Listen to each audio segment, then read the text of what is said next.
Hello everyone. Today we're going to be talking about something very important. We're talking about human rights protection. Did you hear about the SARS protests? You must have heard about it, especially if you're Nigerian. If you didn't hear about it, well, let me tell you about it.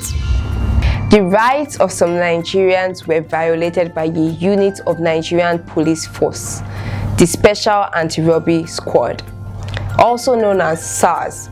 Some Nigerians were beaten up, some Nigerians were stolen from, and others were put in prison unlawfully by officials of SARS.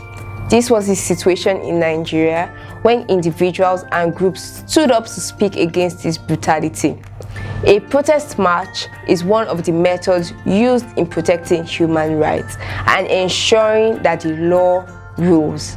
A protest march is a way through which people express their displeasure against human rights abuses.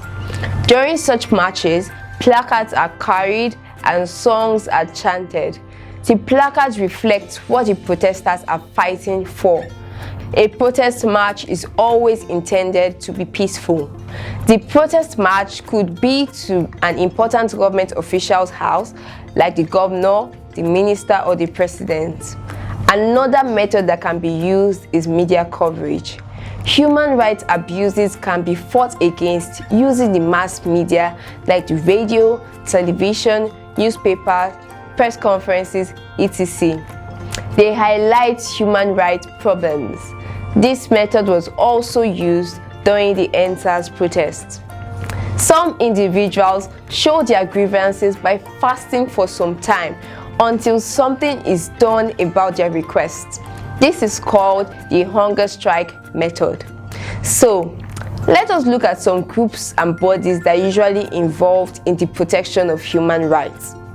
We have the Civil Liberty Organization, the CLO. It is a non-profit, non-governmental human rights initiative, and its objective includes the enhancement of human rights awareness in agreement with universally accepted norms of human rights. Trade union is another body. They are groups of workers pursuing common goals and objectives for the benefit of their members. Some examples of trade unions are the Nigerian Union of Teachers (NUT), the Nigerian Bar Association (NBA), the Nigerian Medical Association, and so on. All of these are under the umbrella of the Nigeria Labour Congress. Nigeria Labour Congress has been a mouthpiece of Nigerian citizens.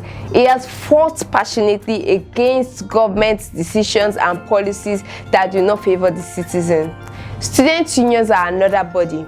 They are a group of students pursuing common objectives for the benefit of their members. The Nigerian Students Association has fought against unaccepted government policies.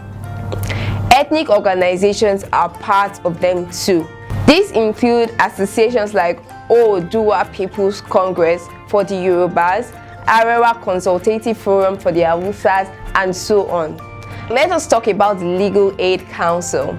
The Legal Aid Council is a parastatal under the Federal Ministry of Justice that has the responsibility of giving free legal assistance and advice to poor citizens who cannot afford the services of private legal practitioners. Let us end this discussion by saying that the protection of human rights is done to ensure that citizens enjoy their rights as humans.